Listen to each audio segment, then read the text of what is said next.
Olá amigos, aqui é Cleron Andarilho e dessa vez para mais uma reação do Just Some Guy, que saiu um vídeo agora falando sobre a desconstrução do Star Wars, que ele vai colocar de uma maneira específica o que a gente já vem falando há muito tempo. E, bem, vamos lá. Here's the thought. Breaking things doesn't make them interesting. It just makes them broken. Story by arguing that it's actually good, that it deconstructs something that everybody likes. This has been a trend in popular media for a while. I think it dates back to the 80s with works like Watchmen. That's the oldest example of deconstruction of popular media I can think. Aí ele fala sobre o Watchmen, que é uma desconstrução que foi bem feita, só que é uma história que começo, meio e fim acaba. Entendeu? But I'm sure there are others. So, what do I mean by deconstruction? As a literary theory and tool, deconstruction is the taking apart of ideas, concepts, tropes, and archetypes to point out contradictions, flaws, and inconsistencies, and to examine the difference of how those things play out in a given story compared to other stories or to the real world. With Watchmen, it was a deconstruction of superheroes, whether they should be trusted, how people in their position would actually behave, how the world would actually react, and what would it mean to have someone with cosmic powers around when the world is on the brink of nuclear war. This kind of analysis is perfectly fine. The problem is that deconstruction has shifted, so that it's no longer about analyzing the flaws in something, but simply tearing something down.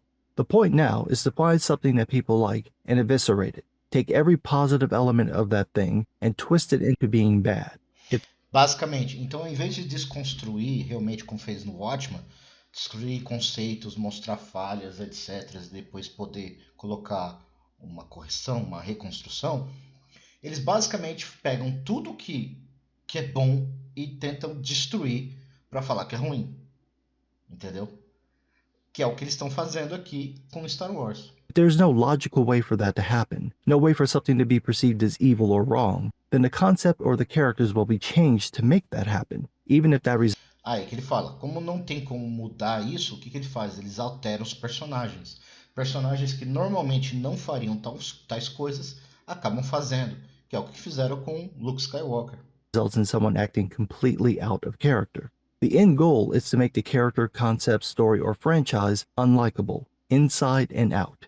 This is especially true if the stories appeal to certain groups, mostly straight, white, and male. If the story appeals to all three, oh, it's definitely getting torn down. The most recent example of this is The Acolyte. The point of the show is to deconstruct the Jedi, but not to analyze the Order or point out its flaws. No, it's to tear down the Jedi, to make them the villains of the show and of Star Wars as a whole. There is no deep analysis of what happens to a kid when they leave their family to join the Jedi Order, and the Jedi try to get the kid to suppress their feelings. There's no analysis of the limitations of the methods the Jedi use to access the Force. There's no analysis of the difficulty the Jedi experience having to constantly keep their emotions in check.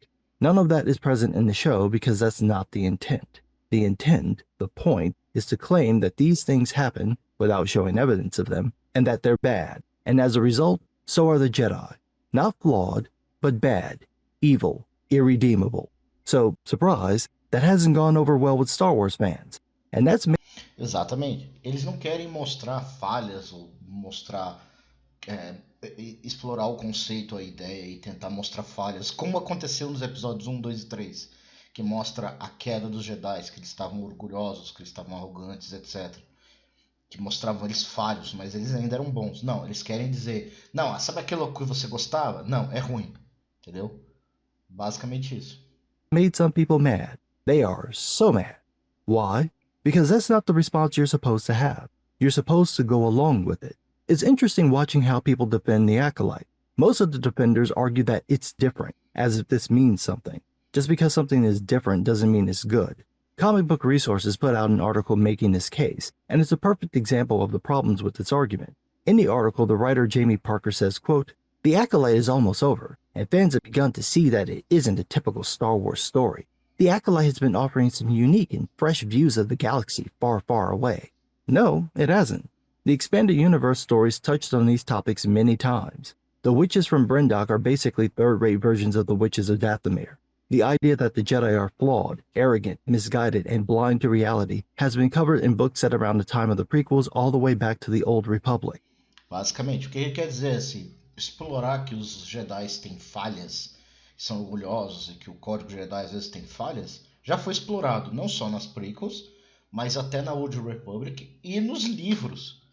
Mas os caras não sabem disso. The Acolyte isn't fresh or unique. It's a retread of old ideas that the showrunner Leslie Hetland probably didn't know about because she didn't read the books. Basicamente, ela tá dizendo que o que ela tá fazendo é novo, mas não é. É algo que já fez, mas é como ela não sabe porque ela não leu os livros, ela não leu o conteúdo de Star Wars. That's a recurring theme when people deconstruct stories. They're usually ignorant of what's already been done.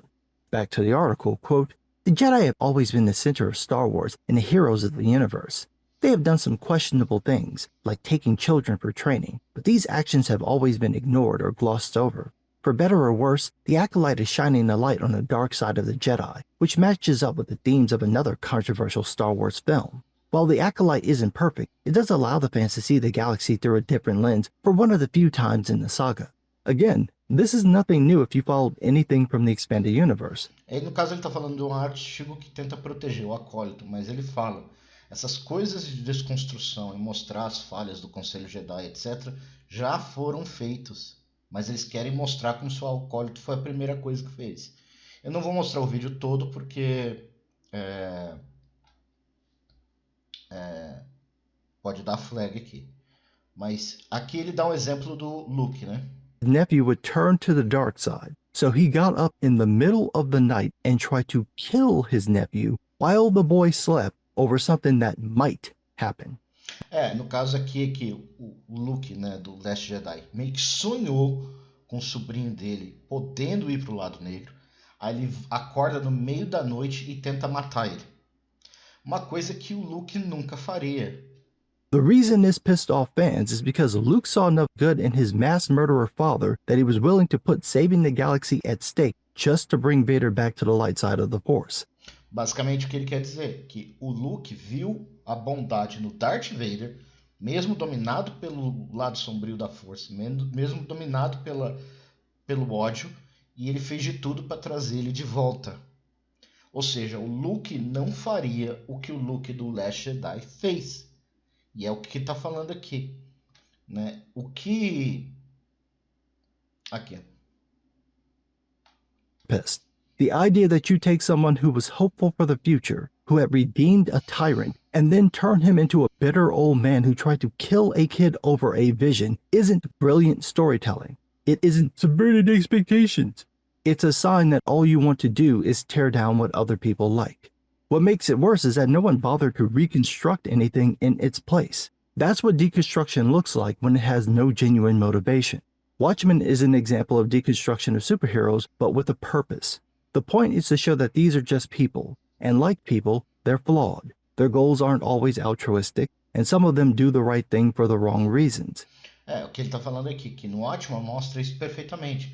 Que no Watchmen ele mostra que essas pessoas são falhas, são apenas pessoas que são falhas, que às vezes fazem coisas boas, mas não por motivos altruístas, mas que são falhas, né? The way Alan Moore shows this is by getting the audience invested in the characters, showing their complexities and flaws, and then offering something of a reconstruction of what the heroes at least ought to be after the climax of the story. Basicamente, no final ele meio que mostra como uma reconstrução dos personagens, né, para serem heróis de novo, como seria. Not that any of these people would actually become that, but there is no reconstruction in The Last Jedi. The whole point is to tear down Luke Skywalker, not build him up, and to leave the audience with Rey, a character with no purpose, no motivation, no hint of heroism, altruism, or even a basic desire to see the bad situation change. She's just there to be there, and now she's the best because she's the only one left and because she's female. That's it. That's what The Last Jedi has to offer. Forget the past. Kill it if you have to. I wonder why fans didn't like it. So then we get to The Acolyte, and we get the same thing. Quote, Então, basicamente, ele está mostrando que o que eles fazem basicamente, ele não é desconstrução, é basicamente destruição.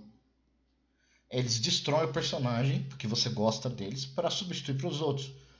No Last Jedi, ele destruiu o Luke para enfiar a Rey, para que você gostasse da Rey.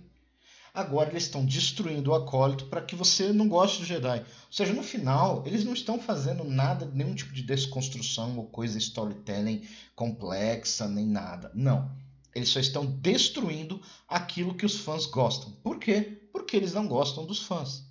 Você tem que entender que toda vez que eles falam que adaptado por uma audiência moderna, o que eles querem dizer é: eu estou querendo pegar novos fãs que concordam comigo.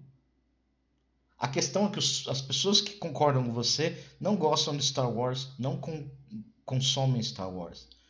E só atacando. Por isso que toda hora eles atacam os fãs. Ah, o show tá falhando porque os fãs são tóxicos ou alguma coisa assim. Porque eles querem destruir o que os fãs gostam. Porque na visão deles, a maioria, na visão da Kathleen Kennedy, da Leslie Handlin, da Lucasfilm, da Disney, é que as pessoas que gostam de Star Wars são brancas, então por isso são ruins. Então temos que trazer mais diversidade ao fandom. Então o que eu faço para trazer mais diversidade ao fandom? Eu destruo aquilo que os fãs originais gostavam. A questão é que o que eles estão fazendo é destruindo o que os fãs gostam e mostrando coisas que ninguém gosta. Ninguém gosta de Disney Star Wars. Ninguém. Não adianta fazer desculpa. Ninguém gosta. Essa é a verdade. Eu não vou mostrar o vídeo inteiro, porque senão dá strike. Mas se vocês quiserem ver o vídeo completo, tá? Vou deixar o link aí. Tá em inglês, mas vocês podem pegar a legenda também do Google. E é isso que ele falou. Tudo que eles fazem é desconstruir. E nem chega a ser desconstrução. Da mesma forma que o Alan Moore fez em Watchmen. Não. É basicamente destruição. Simples assim. Por hoje é só. E a gente se vê outro dia.